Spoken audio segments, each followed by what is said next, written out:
Hello everyone, तो देखिए यहाँ पर हम कैपेसिटर के जेईई मेंस के प्रीवियस ईयर क्वेश्चन 2022 के डिस्कस करेंगे।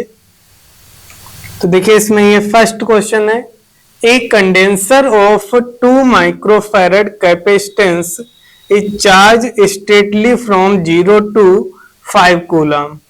Which of the following graph represent correctly the variation of potential difference V across its plates with respect to charge Q on the condenser? तो देखिए जो graph हमें देखना है voltage और चार्ज के बीच में देखना है, पोटेंशियल डिफरेंस और चार्ज के लिए। जो चार्ज की वैल्यू इंक्रीज होगी 0 से 5 कूलम तक ये इंक्रीज होगी, तो पोटेंशियल कैसे इंक्रीज करेगा वो हमें देखना है। तो देखिए C equal Q by V की होता है, तो V जो होगा ये is equal to Q by C, यानी V directly proportional to Q के आएगा। यहाँ पर C कैपेसिटेंस जो होती है वो कांस्टेंट होती, चेंज नहीं होती। V directly proportional to Q की होगा और V की वैल्यू जो होगी वो Q बाई C होगी। Q की मैक्सिमम वैल्यू दी है 5 कूलम,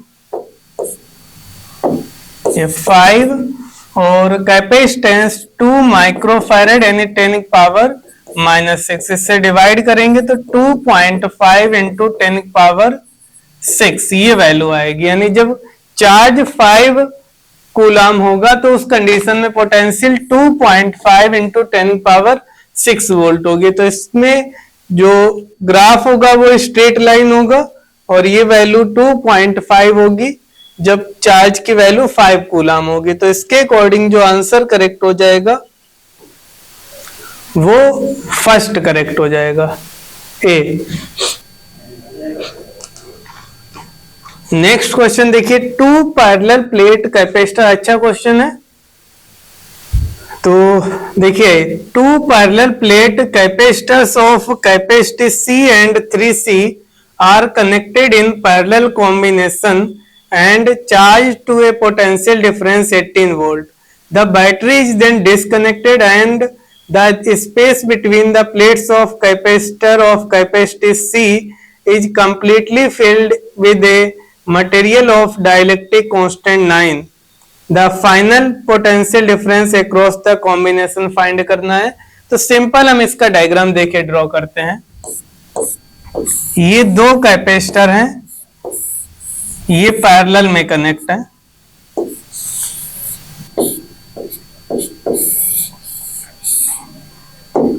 एक की जो कैपेसिटी है ये कैपेसिटेंस C है, दूसरे की 3C है और ये जो वोल्टेज है 18 वोल्ट है।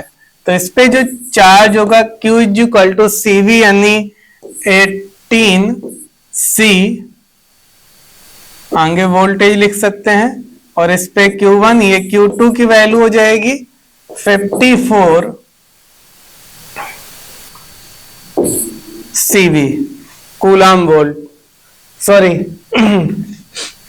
वैसे भी ना लिखें तो कोई दिक्कत नहीं है, इसको हम नहीं भी लिखेंगे चलेगा। तो ये ओवरऑल इसकी वैल्यू आ गई Q1 Q2 की।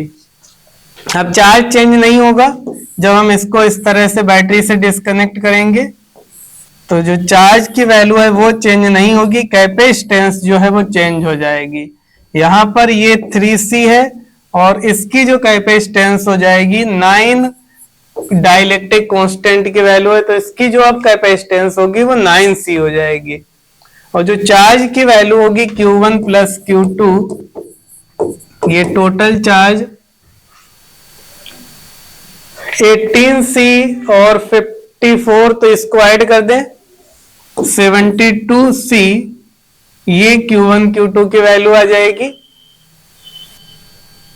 Q1 plus Q2। अब इसके क्रॉस पोटेंशियल डिफरेंस निकालना है, तो V की जो वैल्यू होगी Q1 प्लस Q2 और इसकी capacitance effective C1 plus C2, तो ये हो जाएगी 72C डिवाइडेड बाई ये 9C प्लस 3C हो जाएगा 12। तो ये V की वैल्यू आ जाएगी 6 वोल्ट। क्लियर? बहुत अच्छा क्वेश्चन है।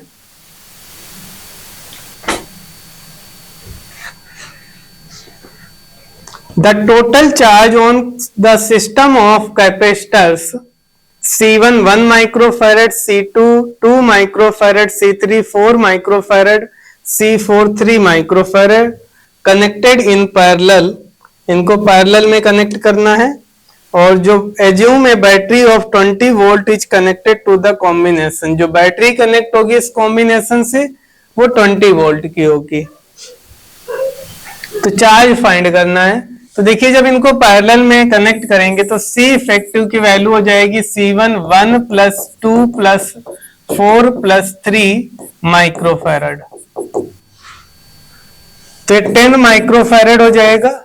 और Q निकालेंगे तो C effective into V Q हो जाएगा। और C इफेक्टिव की वैल्यू 10 इंटू 20 ये माइक्रो कूलाम हो जाएगा चार्ज। तो ये आंसर आ जाएगा 200 माइक्रो, सॉरी ये आंसर होगा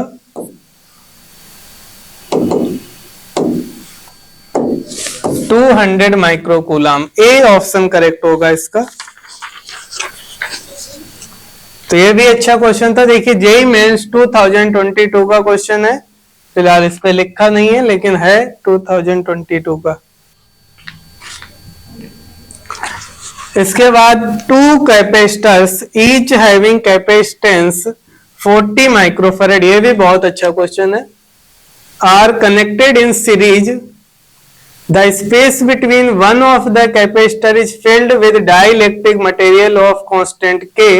the equivalent capacitance of the system 24 microfarad, K की वैल्यू फाइंड करनी। तो देखिए जो क्वेश्चन में दिया गया है 2 कैपेसिटर दिए हैं, ये सीरीज में कनेक्ट है, कोई दिक्कत नहीं। इसकी जो कैपेसिटेंस है 40 माइक्रोफैरड है।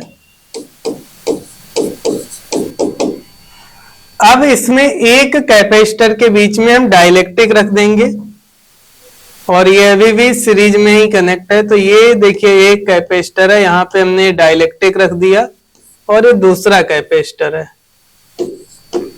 सीरीज में कनेक्ट है।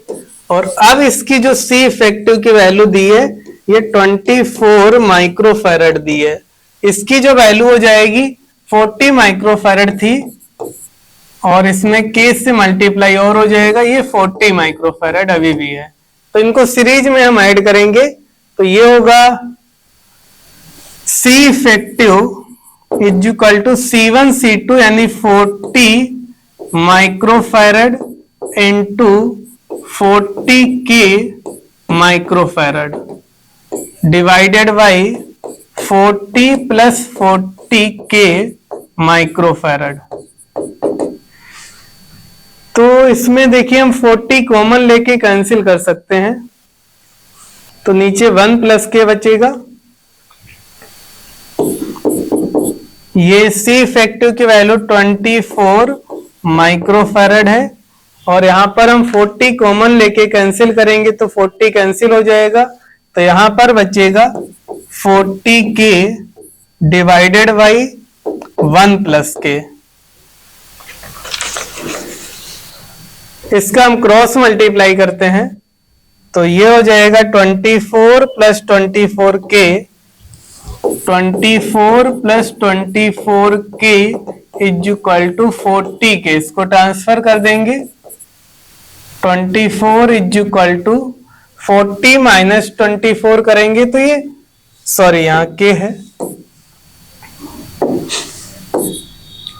16 के हो जाएगा। के की वैल्यू निकालेंगे, इसको डिवाइड कर देंगे तो 24 अपॉन 16 तो 3/2 ये के की वैल्यू आ जाएगी यानी 1.5 होगी वैल्यू। तो इसका जो आंसर करेक्ट हो जाएगा ए ऑप्शन करेक्ट होगा। अच्छा क्वेश्चन था।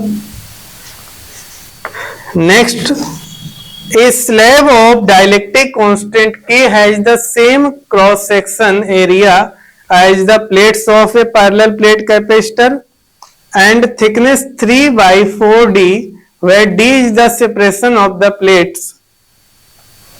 The capacitance of the capacitor when the slab is inserted between the plates will be.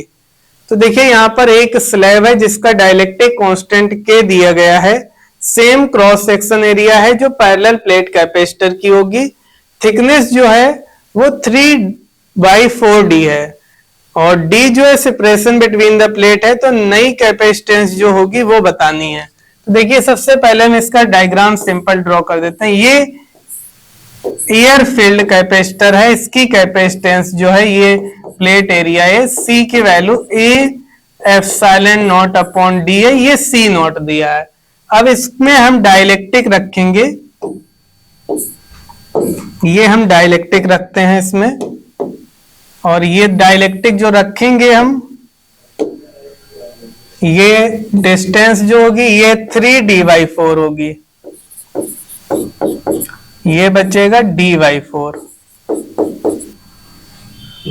तो इसकी जो कैपेसिटेंस का फार्मूला होता है C = A epsilon not upon D minus T, यानी ये T थिकनेस है इसकी, तो T की value 3d/4 plus T/K,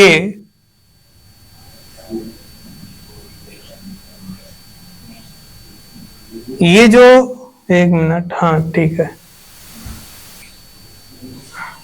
3d/4 के ये वैल्यू आ जाएगी। अब इसे सॉल्व करना है तो ये d/4 बचेगा, तो इसको सॉल्व करते हैं।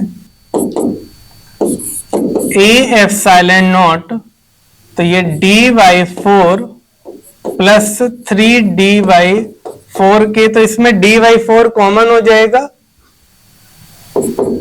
तो 4 ऊपर चला जाएगा, 4A epsilon not upon D, और यहां पर बचेगा 1 प्लस 3k। यहां पर k एलसीएम ले लें तो k प्लस 3k ऊपर जाएगा, तो ये वैल्यू आएगी 4A epsilon not k divided by D in the bracket k plus 3, ये वैल्यू आ जाएगी। अब इसके अकॉर्डिंग जो वैल्यू होगी, इसकी जगह हम C नॉट लिख सकते हैं, A epsilon not upon D की जगह, तो 4k C not upon k plus 3, ये C इफेक्टिव आएगा इसका, 4k C not upon 3 plus k, A option correct हो जाएगा। तो अच्छा क्वेश्चन था, बट बहुत कठिन नहीं है। 2 identical thin metal plates has charge Q1 plus Q2 respectively such that Q1 is greater than Q2. The plates were brought close to each other to form a parallel plate capacitor. Potential difference find करना है, capacitance C है। तो देखिए इसका हम diagram draw करते हैं। यहां पर ये दो प्लेट दी हैं, एक पे चार्ज Q1 है, दूसरे पे स्मॉल q1 है।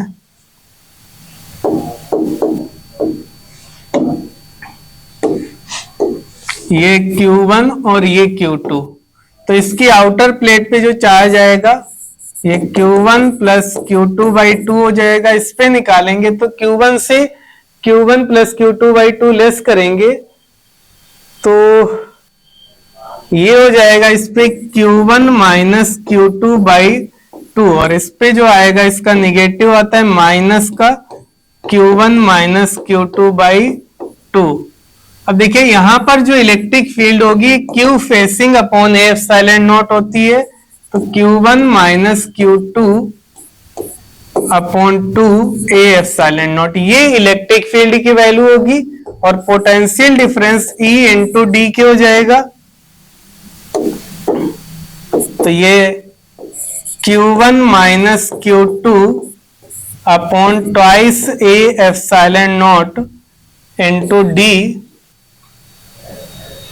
और A epsilon not upon D को हम लिख सकते हैं C, तो ये हो जाएगा Q1 minus Q2 upon 2C, Q1 minus Q2 upon 2C, ये C ऑप्शन करेक्ट हो जाएगा।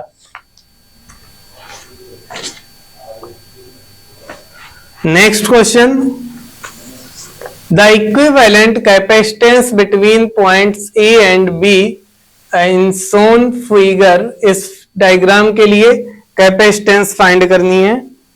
तो देखिए ये ए पॉइंट है, ये बी पॉइंट है। देखिए इसमें कितने कैपेसिटर कैसे कनेक्ट होंगे। तो ए पॉइंट देखिए ये ए से कनेक्ट है, ये भी ए पॉइंट, इसे हम लिख सकते हैं कनेक्ट है, और बस इतना ही है। तो इसको देखिए हम यहाँ पर ए से जो पॉइंट कैपेसिटर कनेक्ट है, ये प्लेट नंबर 1 इसको नाम दे देते हैं, इससे 2, इससे 3, इससे 4, इससे 5, इससे 6, ये 7, 8, 9, 10, 11, 12। तो देखिए फर्स्ट प्लेट जो है कनेक्ट है, ये आपकी ए से कनेक्ट है। इसके बाद फोर्थ और फिफ्थ प्लेट और कनेक्ट है, तो ये फोर्थ प्लेट हो गई और ये फिफ्थ प्लेट को हमने कनेक्ट कर दिया। अब ये वाली प्लेट जो है सेकेंड, ये सेकेंड प्लेट है, ये इस पॉइंट से कनेक्ट है, ये पॉइंट यहां से कनेक्ट है, तो इसको जैसे कनेक्ट है वैसे कनेक्ट कर देंगे। ये बी है, इससे हम सी पॉइंट ले लेते हैं, तो ये सी से सारे कनेक्ट हैं। ओके, तो देखिए ये हमने इस तरह से कनेक्ट कर दिया ये, और ये पॉइंट इसका थर्ड प्लेट, ये भी 4, 3, ये इसी पॉइंट से कनेक्ट है, और ये 5, 6। ओके, तो ये इस तरह से कनेक्ट है। देखिए यहां पर ये दो कैपेसिटर शॉर्ट हो जाएंगे, क्योंकि ये 7 नंबर प्लेट और ये बीच में डायरेक्ट एक ही वायर से कनेक्ट है, तो ये दो कैपेसिटर शॉर्ट हो जाएंगे, तो इनका काम खत्म हो गया। एक ये कैपेसिटर है, ये बी पॉइंट है, तो 3 पैरेलल में कनेक्ट है, और इन तीनों की कैपेसिटेंस 8, 8, 8 है, तो ये पैरेलल में हो जाएगा 24, और ये 8 माइक्रोफैरड है। तो इसकी जो सी डैश, अगर हम इसका इफेक्टिव लिखते हैं सी डैश, ये 24 माइक्रोफैरड, और ये 8, तो इसका सी इफेक्टिव आ जाएगा 24 इंटू 8 डिवाइडेड बाई 24 प्लस 8, ये 32 हो जाएगा। ये 6 माइक्रोफैरड, ये कैपेसिटेंस आ जाएगी। सी इफेक्टिव की वैल्यू 6 माइक्रोफैरड के इक्वल होगी। तो ये इसका आंसर होगा। अच्छा क्वेश्चन था। आज के लेक्चर में इतना ही।